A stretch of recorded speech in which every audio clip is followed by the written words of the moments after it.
Tonight on the 10 o'clock news, fighting the war on illegal drugs. This Atlantic Beach woman is now facing a manslaughter charge. Jacksonville police saying she was responsible for another person's fatal overdose. Circumstances surrounding that manslaughter charge, they are so serious that a judge set 38-year-old Tara Mrachek's bond at $750,000.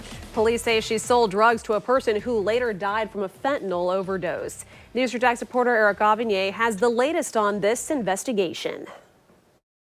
38-year-old Tara Mrachek of Atlantic Beach is now the latest person in Florida to be criminally charged in response to someone else's fatal overdose. It's one of those situations that you want to hold somebody responsible for it because... Retired JSO Director of Investigations turned News 4 Jax crime and safety analyst Tom Hackney says the case against Mrachek is a good example of two scenarios with fatal consequences. Scenario number one, someone does not know what drug they bought on the street and consumed. And scenario number two, the person selling the drug likely does not know what's in the drug they're selling.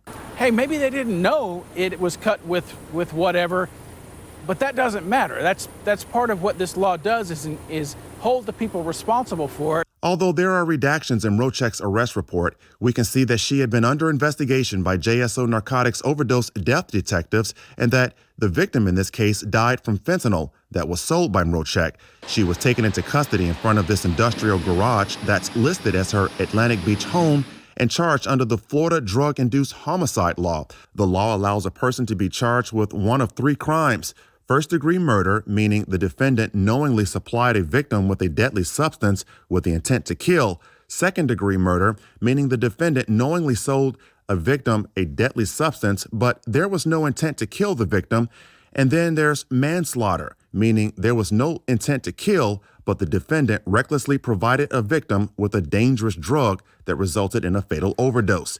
Hackney says tracing deadly drugs back to a suspect and filing charges against that suspect comes from looking at the victim's cell phones, looking at the victim's history to find out what they've done, interviewing their friends, interviewing witnesses, people they've been hanging around with.